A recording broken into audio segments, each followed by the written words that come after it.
So this is a busy chart, but let me just start in the bottom left-hand corner here. I'm going to start down in this sales and marketing area. So this is not an exhaustive list by any means, but these are the things you want to think about when you think about, do I use WordPress? Do I use course management software? Do I use a platform like Udemy or Coursera? So what are the different considerations that I need to make? So the first thing I think you want to consider is, how am I going to find my audience? So what are the things that I need to do to really drill down on who is my target audience and how do I solve their problem? And then how do I communicate with them in a way that is appealing and gets them to take action? So one of the things you're going to need to consider from a technology perspective is, what type of sales tools do I need? What type of marketing tools do I need in order to reach my target market? So things you'd probably be familiar with already, things like opt-in pages. If you've got a free offer and you want to drive that person ultimately to a landing page where you present an online course or a membership program, and you want that person obviously to subscribe and purchase the program. So your technology needs to have that element in it. Now, the other thing as we go through this is it's ideal if you can get a technology solution that has a lot of these things built into it, and some of them do. Other technology solutions that you go with, you might have to have a number of different solutions that effectively have to be integrated together. But I can cover some of those options with you as we go through. The next one is you may need a system that has integrations with other systems. For example, one of the online business tools that we recommend at CourseCREEK is a tool called Kajabi. So Kajabi has built-in payment solutions, PayPal and Stripe, and enables you to, for your online course offering or your membership program, it allows you to integrate that directly with PayPal and Stripe. But you also might want to have an integration with Google whereby you set up a Google Calendar, and anytime you run an event, someone is automatically enrolled in that event without you having to do anything. So there's a lot of different integrations. Obviously, Facebook and Instagram and LinkedIn are obvious other integrations. And a big one for those of you who are planning on running interactive events like the one we're on now, you may need an integration with Zoom. So that's a big consideration, is what are the things that I need to deliver to my customers in my technology suite of products. Up in the top left-hand corner, learning content. Obviously, this is a really big one. It's what is all the suite of material that you've got. It might be a self-paced online course. It might be some assessments. Maybe if you're running a cooking business, it might be a library of recipes. Or if you're a coaching person, you're running a fitness or a wellness business, you might need to have a weekly or a monthly mastermind call or a community call. So whatever technology solution you want to provide needs to factor in the different types of learning content that you want to deliver to your audience.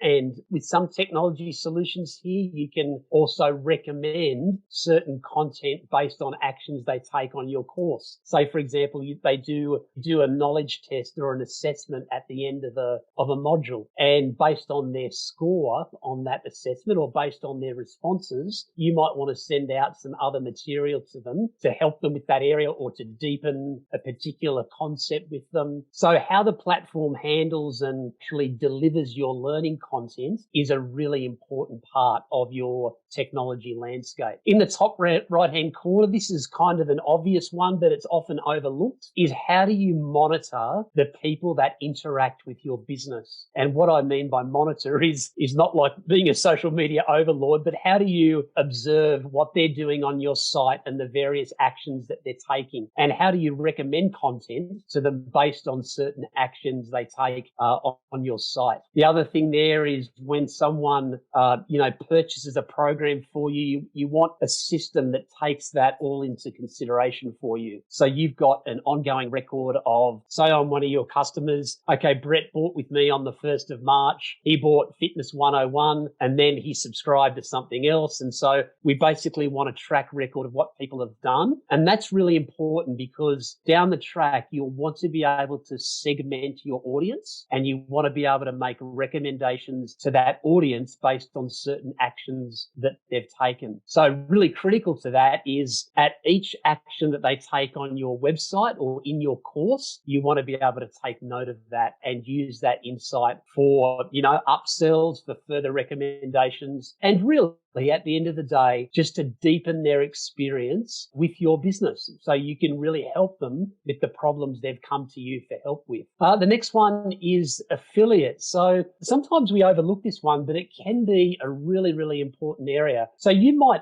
be quite an established person in your industry or have a goal to be an established person. Oftentimes I find with clients that I've worked with, they've got a network of people who love their work and want to refer their work to other friends and colleagues. And so ideally, your technology platform needs to be able to manage this affiliate program for you. And some do and some don't. But why this is beneficial is like if let's say you're a leading wellness coach or you're a leading Instagram person, you're going to have a group of followers who love your stuff. And for some type of incentive, it might be a financial incentive or it might be entrance into one of your programs, you might want to say to that person, if you promote my offerings, I'll give you certain privileges in your membership or certain financial returns. So sorry to use Kajabi again, but Kajabi has a great way of managing affiliates, and so do some other places as well. And then finally, or not finally, but second to last, is your website. Some of you may already have an established website, and in some cases, it's basically an individual circumstance thing, but sometimes you might want to keep your website and have a course management solution separate to that. But oftentimes we find that people integrate them both into one and the same platform. So within their website is the capacity to be able to manage their course content, to manage all their users, to do, log in and all the access and all the permissions that they need. So ideally, a technology consideration is how does this fit in with my website? And does it in fact need to be all under one roof? There's definitely pros and cons to doing that. And then lastly, probably not lastly, this is probably chief among all of these things, is at the end of the day, what is the experience like for the people who use your technology? So is it a good user experience? And at the end of the day, does it deliver the results that you've promised them in your marketing? So Arette is going to talk to you about how to design and put together a landing page and make a really compelling, authentic offer to your target audience. And then the idea of your technology is that you can actually deliver what you promise. So your technology landscape needs to think about things like, okay, how do I distribute all my content to people at the right point in their learning journey? How do I use a different suite of learning tactics and learning approaches to deliver a transformational result for my clients? I would really highly recommend you think through that. What I've noticed, obviously we've been through a very difficult 12 months with COVID. I've noticed COVID's done is it's accelerated people's willingness to use online working tools and online learning tools. Now, the challenge with that is there's a lot of junk that's actually being distributed out there in the marketplace that doesn't have a good approach to how they're trying to develop and grow their clients. So what I would recommend there is to think through, how do I make a transformational learning journey for my audience? I don't just want to, just if excuse the word vomit a whole lot of learning content on them, but how do I think simply and strategically about how I deliver this learning so it has a really great result? All right, I was going to go through these really quickly. Here's some steps you need to think about. So who's your audience? What's important to them? You need to be clear on the goals for your technology. So what are the must-have? What are the I'd like this to do this? Have a think about what are your goals. Your site design needs to meet those goals. So if you're trying to drive registration on a course or opt in to one of your free offers, your site design needs to reflect those goals and objectives. And I'll let Arette talk about this with you, but you need to set up some sales and nurture campaigns. You need to build your products and offerings around your online course or membership. And then step 6 is often overlooked, but what the place you want to get to, particularly if you've got a growing, thriving business, is you want to automate the back end office functions of your business. So what do I mean by that? Very very simply, from when a time a person logs on to your course, they buy it and they go through the whole process, you shouldn't be doing a lot of manual tasks in that workflow. It should all be automated for you, because what you want to do is you want to focus on delivering value and using your passion and gifting to basically do work that's fulfilling and adds value to your client. So automation is a really big part of that. Okay, just some final takeaways. I would think about investing in your technology. I've seen people balk at some of the technology costs, not realizing that it will save them a lot of time and money. So have an open mind when you're considering different technology solutions, because what you want to do is you want to use technology to automate and make your business as efficient as possible. Number two is make sure you design engaging learning that gets predictable results. Don't just vomit a whole lot of content onto them. Think about, how do I deliver an engaging experience? And the final one is a really important one. You've probably heard this before, but people are coming to you for a result. There's a temptation in course development and membership site development is to give them everything. Like, you feel like you want to add as much value as you can to them and give them so much content that it's just a really great deal. I would caution you around doing that. People are coming to you for a result, and they're coming to you for a result that they can get quickly. Now, that may or may not be achievable depending on the niche that your business is in, but they're coming to you because they want you to simplify the process for them and get them from where they are now to where the result that they want in as short a time as possible. So don't just add content for the sake of it. Simplify the journey and get them to their result as quickly as you can. So I'm going to leave it there. I know that's been a lot of information in a very short period of time. I'll hand over to Arik, and if you've got questions later, happy to answer questions and cover some of the detail if you need me to. Right. I thought I'd go ahead and jump in before it starts, because there are a couple here that might be good just to go ahead and address.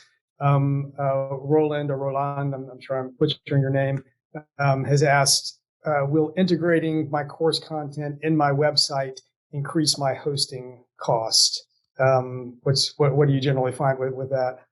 Yeah, so it depends where you're hosting it, but like I've hosted about 8 websites on Bluehost. Like most places host their WordPress through a host like Bluehost. And typically you get a large amount of storage space on those. Usually it's like 5 gig or even more, might be more than that. So typically, no. If you're speaking about hundreds of thousands of users, yes. But probably for most people starting out, it shouldn't be a factor. It shouldn't up your monthly hosting costs unless they're transferring a lot of data. Which is possible, but most likely I'd say no. Yeah, I think that would generally be my experience. I mean, if you really do get into those high numbers and you just need a very cost-effective way to host some of that content, you can always look at things like Amazon Web Services and hosting some of your big content there, and then pulling it into the platform. And then you're not getting charged by the web host, you're getting charged by Amazon, which charges you like nothing to host because it's just so cheap. Yeah. And it's a good problem to have, right? Yeah, it's a great problem to have. Yeah, if you run into that problem, you've succeeded. Yes. So, and Chip, another one here. If you have a concept for what a learning platform needs to do to support your program, so you have this vision of what it's going to need to be able to do, what then is the best way to screen and select a platform? And you've talked a little bit about that, but maybe go into a little more. Depth. I'm glad you asked that question. Do you know, Jeff, I was looking on your website. You've actually got an article about that, right? At least one.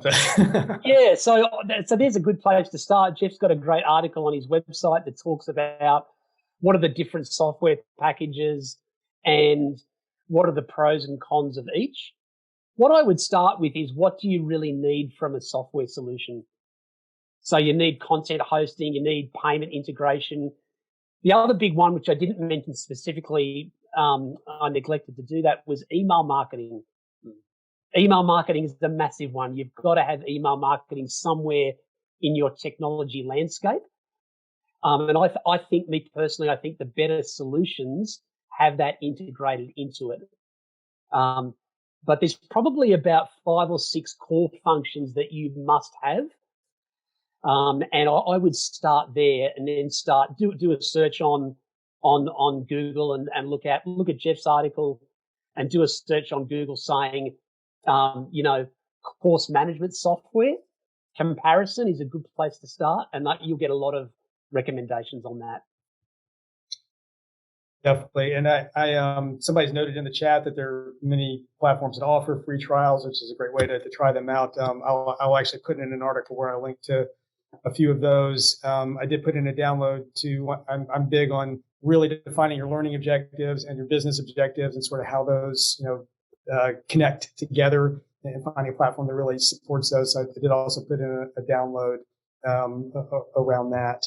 But I think the main thing really is to be strategic about it, to make, take into account all the stuff that we discussed yesterday, where you've really got this clear vision for what it is you want to achieve with your business, with your courses. Have that in mind before you go out and start looking at all the bells and whistles that are out there, because you can get distracted really quickly and you start having the tail wagging the dog, basically. You've got that clear. And what I've noticed too, Jeff, just finally on that, is there is no perfect learning management solution out there. There's pros and cons, and there's compromises in every solution. You want to find what's the best match for me. Exactly. Yeah. Yeah. Okay. Well, great. Well, thanks so much for that, Brett. And I'm sure we can come pleasure. back and answer more platform questions, definitely. But meantime,